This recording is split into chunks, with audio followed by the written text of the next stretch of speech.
ભરૂચ જિલ્લાના 6195 વિદ્યાર્થીઓ માટે 30 પરીક્ષા કેન્દ્રો પર શાંતિપૂર્ણ માહોલમાં શિષ્યવૃત્તિની પરીક્ષા યોજાઈ હતી।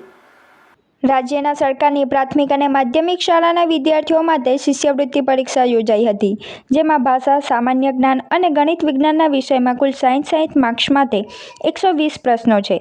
સરકારી શાળામાં અભ્યાસ કરતા હોશિયાર અને ગરીબ વિદ્યાર્થીઓ માટે ₹1000 દર મહિને શિષ્યવૃત્તિ આપવામાં આવે છે, જેથી વિદ્યાર્થીઓને અભ્યાસ દરમિયાન મદદરૂપ થઈ શકે અને વિદ્યાર્થીઓને પ્રોત્સાહન શિષ્યવૃત્તિની પરીક્ષા લેવામાં આવે છે।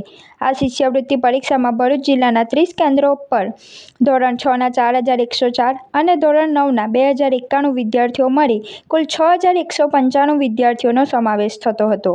બપોરથી 1 થી 3 કલાક દરમિયાન યોજાયેલ પરીક્ષા માટે સ્થળ સંચાલક, વહીવટી મદદનીશ, પરીક્ષા કમ ટેકનિશિયન, ક્લાર્ક, સુપરવાઇઝર, રિલીવર અને સેવક મળી કુલ 353નો સ્ટાફ પરીક્ષા કેન્દ્રો પર ઉપસ્થિત કરાયો હતો।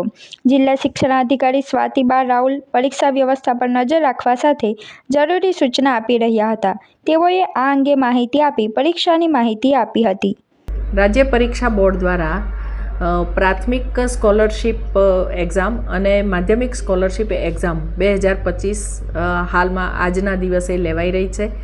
આ એક્ઝામ ભરૂચ જિલ્લાના લગભગ 30 જેટલા કેન્દ્રો ઉપર લેવાના છે, જેમાં પ્રાથમિકના 4104 બાળકો અને માધ્યમિકના 2091 બાળકો એમ કુલ 6195 બાળકો આ સ્કોલરશિપની પરીક્ષા આપી રહ્યા છે।